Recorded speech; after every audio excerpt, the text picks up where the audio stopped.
Selamat siang semuanya. Perkenalkan, nama saya Veronica Dedo, NIM 206111038, Program Studi PGSD Kelas A Semester 2.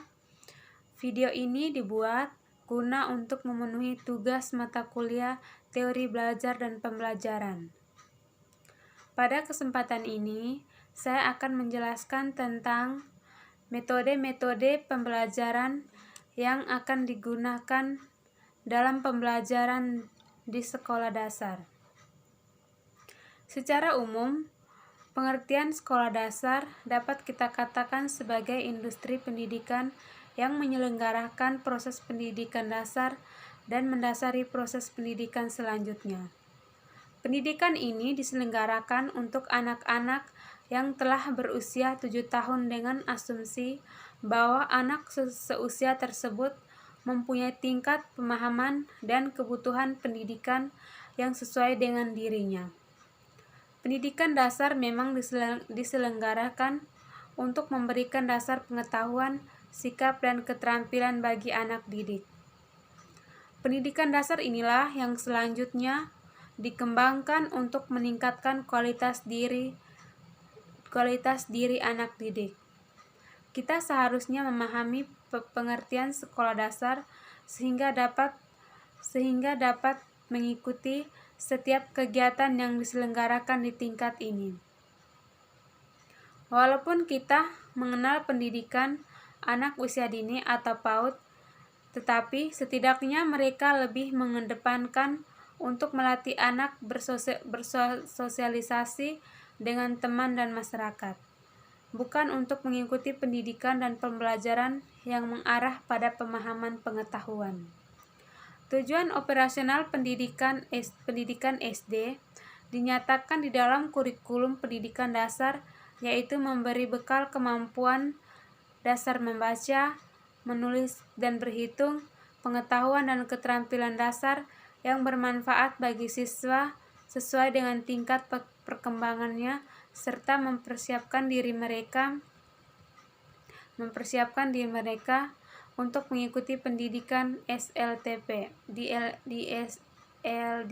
SLPT. Di sekolah dasar, kegiatan pembekalan diberikan selama 6 tahun berturut-turut. Pada saat inilah anak didik dikondisikan untuk dapat bersikap sebaik-baiknya. Pengertian sekolah dasar sebagai basis pendidikan harus benar-benar dapat dipahami oleh semua orang sehingga mereka dapat mengikuti pola pendidikannya.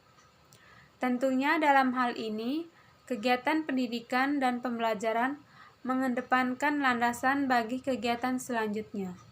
Tanpa pendidikan dasar, tentunya sulit bagi kita untuk memahami konsep-konsep baru pada tingkat lebih tinggi. Pembelajaran adalah usaha guru untuk menciptakan suasana yang menyenangkan untuk belajar atau enjoying learning yang membuat siswa dipanggil untuk belajar. Agar pembelajaran menyenangkan, maka guru harus memilih metode yang tepat. Agar tujuan pengajaran tercapai sesuai dengan yang telah dirumuskan oleh pendidik, maka perlu mempelajari beberapa metode mengajar, serta dipraktikkannya pada saat mengajar. Pemilihan metode mengajar harus mempertimbangkan pengembangan kemampuan siswa yang lebih kreatif, inovatif, dan dikondisikan pada pembelajaran yang bersifat problematis.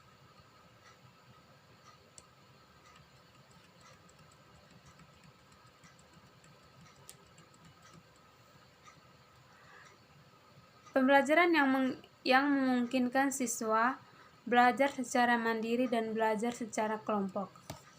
Metode mengajar memiliki fungsi sentral dalam pembelajaran, diantaranya yaitu sebagai alat atau cara untuk mencapai tujuan pembelajaran. Tujuan pembelajaran yang harus dikembangkan berdasarkan ranah tujuan kognitif, afektif, dan psikomotor. Ranah tujuan tersebut akan memungkinkan dicapai pada tujuan yang bersifat umum. Metode pembelajaran yang tepat bagi siswa sekolah dasar yaitu 1. Metode tanya jawab. Metode tanya jawab digunakan dengan maksud melanjutkan atau meninjau pelajaran yang lalu, menyelingi pembicaraan untuk mendapatkan kerjasama siswa, memimpin pengamatan dan pemikiran siswa. 2. Metode diskusi. Metode diskusi adalah cara penyampaian bahan pelajaran di mana guru memberi kesempatan kepada siswa untuk mengumpulkan pendapat, membuat kesimpulan, dan menyusun berbagai alternatif pemecahan masalah. 3. Metode kerja kelompok. Kerja kelompok dapat diartikan sebagai suatu kegiatan belajar mengajar di mana siswa dalam satu kelas dipandang sebagai sesuatu kelompok atau dibagi atas kelompok-kelompok kecil untuk mencapai suatu tujuan pengajaran tertentu. 4. Metode demonstrasi dan eksperimen. Antara metode demokrasi dan eksperimen sebenarnya berbeda, akan tetapi dalam praktek sering dipergunakan silih berganti atau saling melengkapi. 5. Metode sosiodrama dan bermain peranan. Metode sosiodrama dan bermain peranan merupakan dua buah metode mengajar yang mengandung pengertian yang dapat dikatakan bersama dan karenanya dalam pelaksanaan sering silih gantikan. Terima kasih, semoga materinya sangat bermanfaat. Selamat siang.